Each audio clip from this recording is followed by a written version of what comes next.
What's up, fellow trainers? VSMV here. Now, those of you who watch my Twitch streams may have heard me mention him before, but one of my absolute favorite YouTubers is this wonderful dude who goes by Madrybread.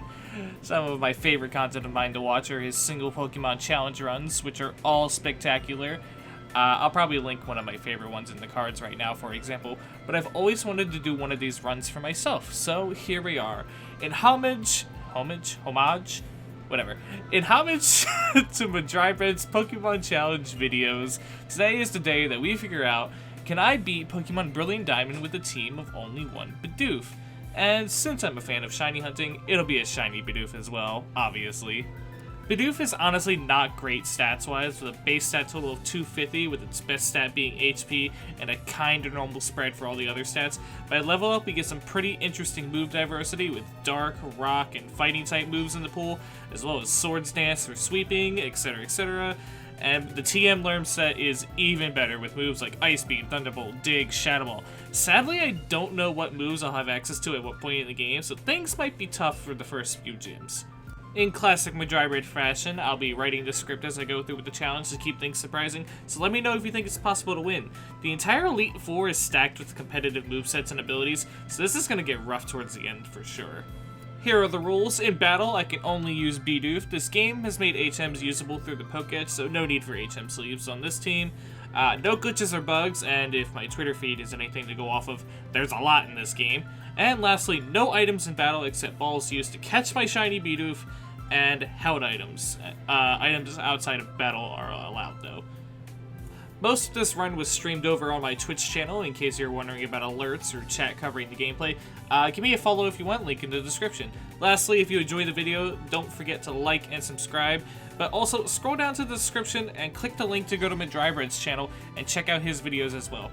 He was the whole inspiration for this video, and I did use his video framework to keep this video organized, so please go check him out. So I actually lost a lot of my early game gameplay footage, so we're just gonna talk over this picture of a Wooper for a bit. I started the game like normal, doing the regular story stuff until I picked my starter. Frankly, the starter doesn't matter, because he's just fodder until I get my Shiny Bidoof. So I chose Turtwig, I named him Fine Bidoof, and progressed up until the catching tutorial to get my 20 free Pokeballs for later, and then the Shiny grind began. So after 12 hours and 1,600 encounters, I actually got annoyed with waiting, and I bought a second Switch and another copy of the game just to speed up the process a bit. The hunt literally went so long that I reached max friendship on my Turtwigs in both games, and had to catch 3 separate Starly in each game to put in the front of the party to skip the annoyingly long friendship animation and text each time. And after going a grueling 10,017 encounters, I phased on a Starly, and here, I'll just let you see what happened.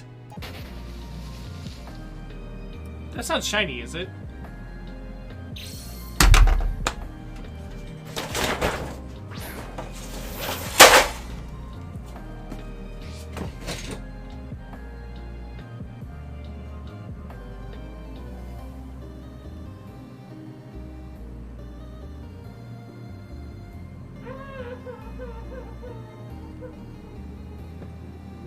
So, yeah, that sucked. Then a mere 731 encounters after the Starly, I finally got the Shiny Bidoof. So, here's that clip. Sure, you can get all 3 starters by resetting the game a couple times. Wait. Yes! Yes! Yes! Yes! Yes! Yes! Yes! Yes! Yes!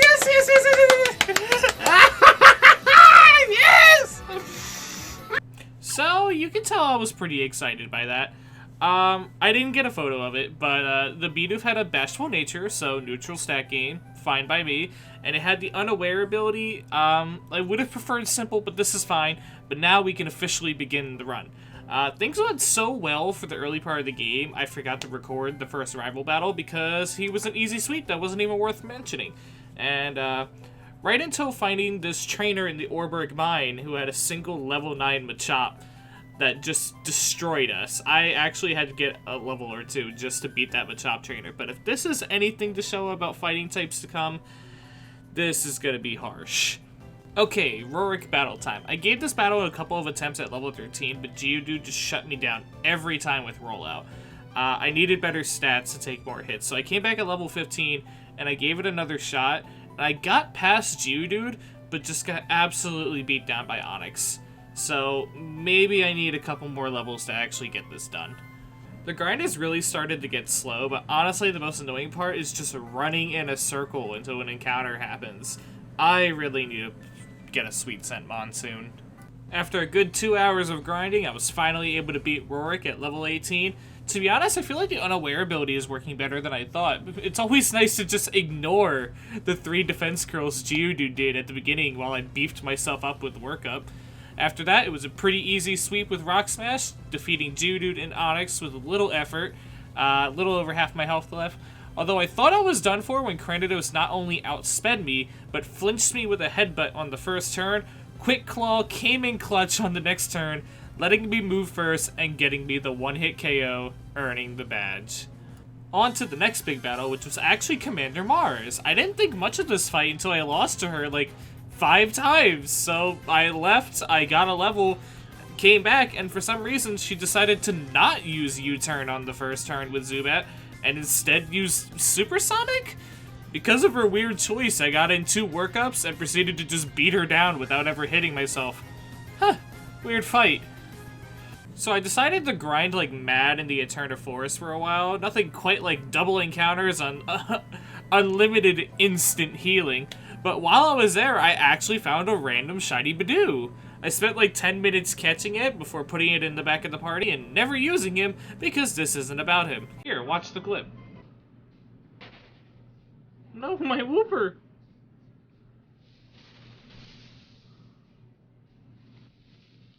No! I just got a fucking shiny! What the fuck happened? What?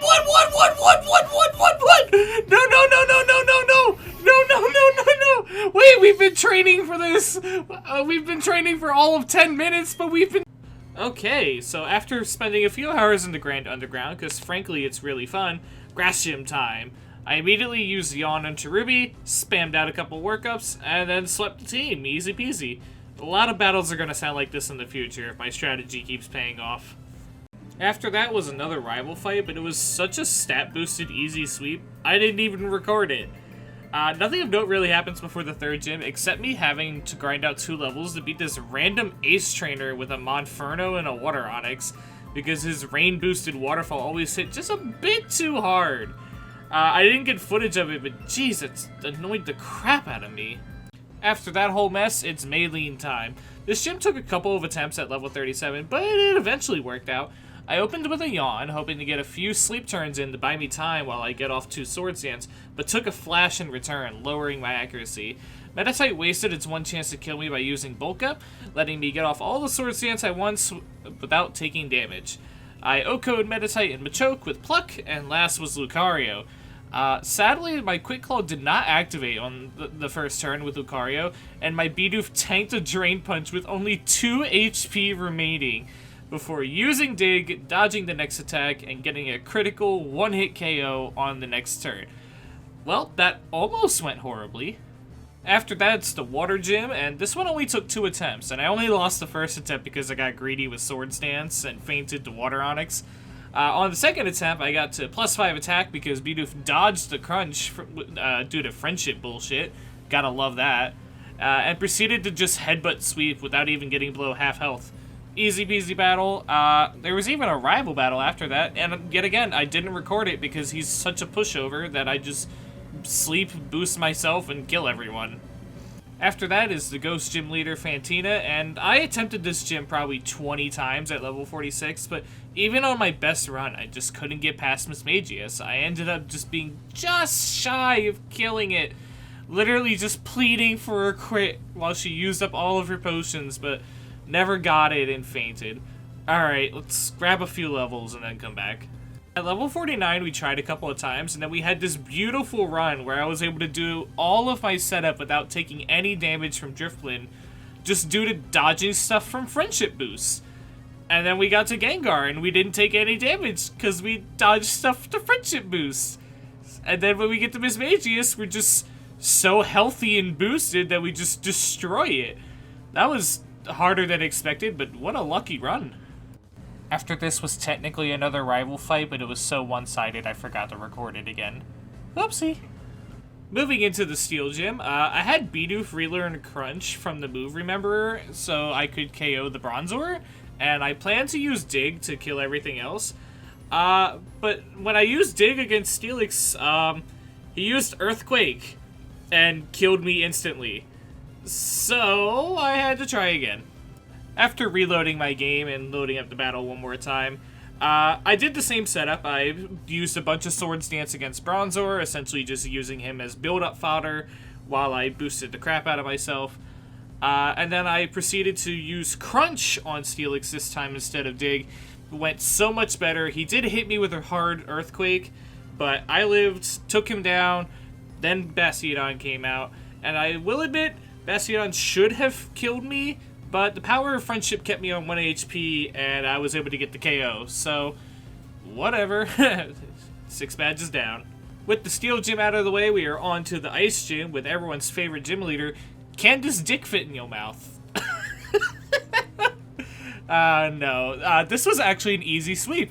We used Yawn, used 2 Swords Dance, and swept her whole team with Pluck and Dig. Literally not much to talk about here. No friendship bullshit, just an easy one-sided fight. After this is the entire Team Galactic storyline, so we're just going to talk about the highlights. Right before the double battle against Mars and Jupiter, there's actually a mandatory double battle against 2 random Team Galactic grunts, which is the only forced double battle in the entire game. Like, ridiculous. I was so mad.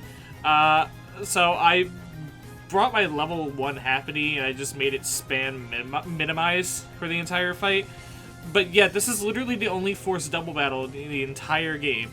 All other double battles, like if you only have just Bidoof, you know, you could just skip them, but this one's just like, oh no, you gotta have 2 Pokemon. Come back when you have 2 Pokemon. So I had to pull this stupid Happiny out of my box and use it. Still mad about it. So said double battle against Mars and Jupiter was actually just the worst, and I had to do it quite a few times because I just kept getting bullshitted. Like, I was like getting poisoned and burned and paralyzed and confused and just plain focused by both of the other Pokemon when Barry's Munchlax is literally just sitting over there vibing his ass off.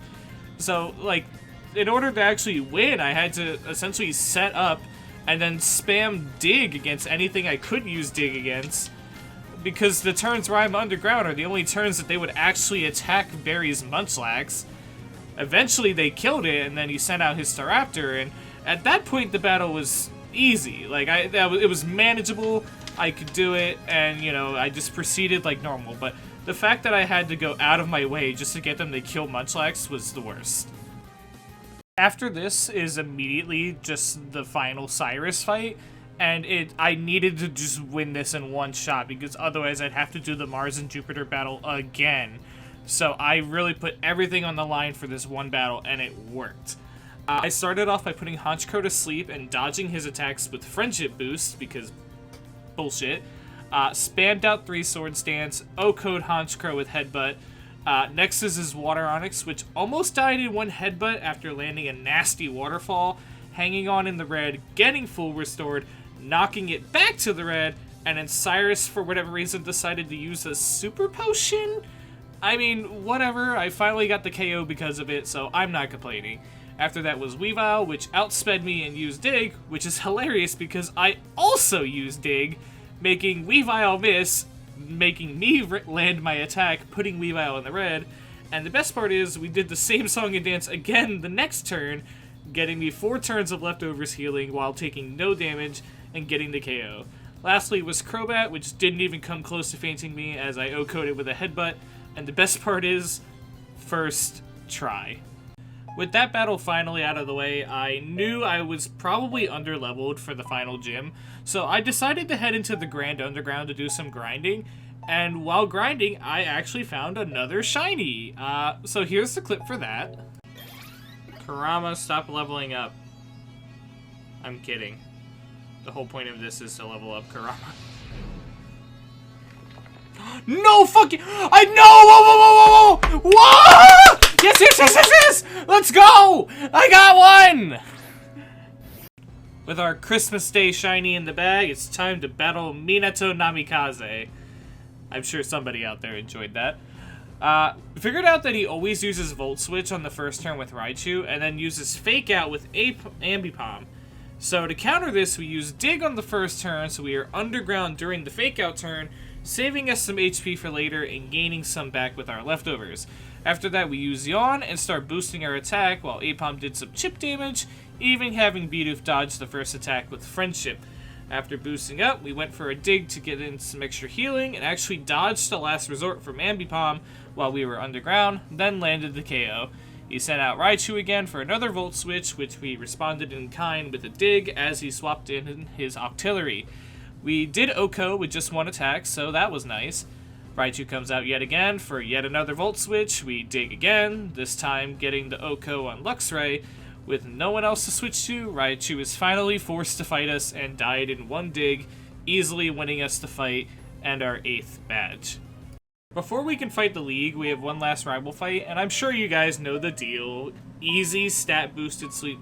Well, nope. Barry's stupid Staraptor and Infernape walled us for so long, it's literally a perfect counter to our Bidoof. Like, Staraptor has Intimidate, which lowers our attack right from the start, then it proceeds to outspeed us literally every time and hit us with close combat. To win this fight, I had to ground out like 8 levels to get to level 90, and then enlist the help of my friend Nino Pokebros on some battling advice, to which they told me to just relearn Defense Curl to tank Staraptor's hits while leftovers got our health back. And by God, it actually worked.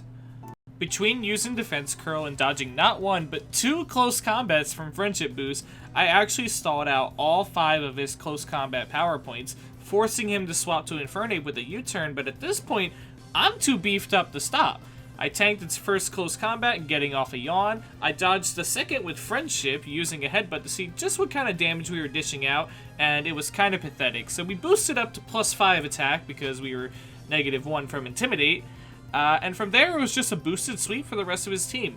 Things did get a little close towards the end. Floatzel and Heracross almost finished us. Floatzel got us down to 4 HP with Brine, and Heracross got us down to 8 HP after a bit of leftovers healing, but it worked out in the end. Man, Barry really put up a fight at the end there, huh? With that out of the way, we're finally at the Elite Four. Now, normally Madrybro would show you the stats of the Pokemon right now, but I forgot to take the screen cap, so we'll just skip that part and go right to the action. So my moveset going into the Elite Four was actually Defense Curl, Sword Stance, Rollout, and Headbutt. Something I didn't actually know until chat informed me is Rollout will actually do double the damage if you use Defense Curl beforehand. And let's just say this was a blessing to learn because I swept most of the Elite Four with this strat. So firstly is the Bug-type Specialist Aaron.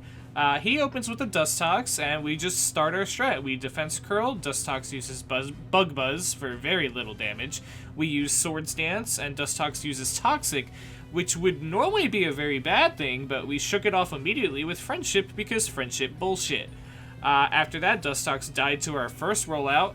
Heracross outsped us and hit us with a Brick Break, but it wasn't nearly enough damage for us to worry about anything, so we just killed them with the second rollout. Beautifly outsped us, used Quiver Dance, didn't really do anything, died to the third rollout. Vespiquen was not faster than us and just died immediately to the fourth rollout. Lastly is Drapion, which outsped us and did decent damage with Cross Poison, but died to rollout number 5. We beat Aaron on the first try. Second up in the Elite Four is the Ground-type Specialist Bertha, and we actually took a few attempts to do this. Quagsire knows Toxic, and if we get hit by that and Bidoof doesn't shake it off with Friendship bullshit after a couple turns, we just lose the run. So we actually had to reset this a few times to get this run where Bidoof actually dodges the initial Toxic, and then when it gets Toxic again a couple turns later, it actually shakes it off after like 2 turns, which is a blessing. So we actually had to do, Defense Curl, a couple Swords Dance, and then start our rollout. Quagsire resists rock moves, so it actually took 3 rollouts to actually get the KO on Quagsire. But after we got the KO on Quagsire, Sudowoodo was a one-shot on rollout number 4, Whiscash was a one-shot on rollout number 5. We tried headbutting Golem, hoping for a flinch and a 2-shot KO, but we didn't get the flinch, forcing us to tank an Earthquake that left us with only 86 HP after Leftovers healing. We finished Golem on the following headbutt with a Friendship crit though. Lastly is Hippowdon, who sets up Sandstorm with its ability when it comes out. With only 100 HP, we hit a headbutt, doing a bit more than half of its health and damage, hoping for a flinch but with no luck, having to tank an Earthquake with only 15 HP remaining. Sandstorm takes us down to literally 1 HP, Leftovers healed us back to 15, and then we finished Hippowdon on the follow-up attack. Oh my actual god, that was close. Third in the Elite Four is Ronald McDonald, aka Flint, with his not really a fire type team.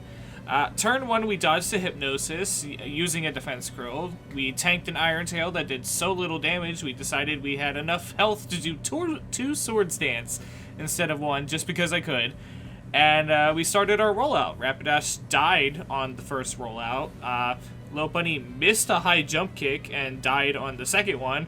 Steelix actually tanked the third rollout, hit us with an Iron Tail, and then died on the fourth rollout. Drifblim died on the fifth one, and last was Infernape.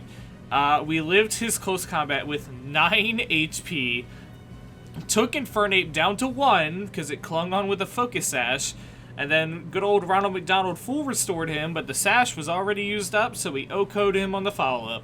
That was easy and stressful at the same time. Fourth up is Lucian, and this fight literally walled me for 2 hours.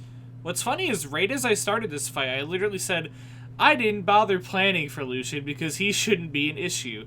And boy oh boy was I wrong. This fight was literally unwinnable at level 91. I tried over and over and over before giving in and using 3 rare candies I had on me just to get enough stats to win in the end.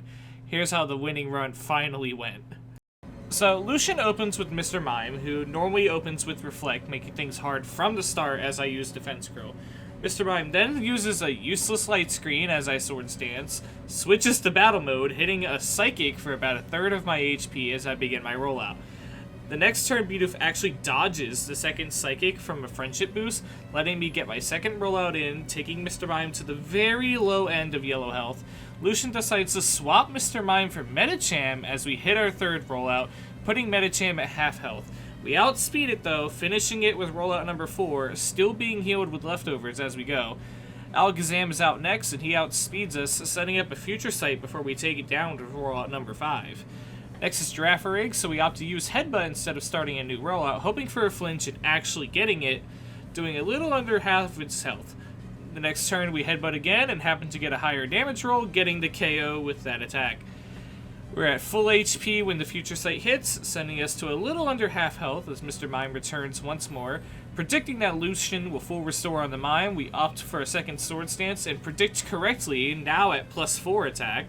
Mr. Mime sets up a new Reflect as we begin a new rollout, doing about a third of its HP on the first one, tanking another Psychic, and then finishing it with the second one.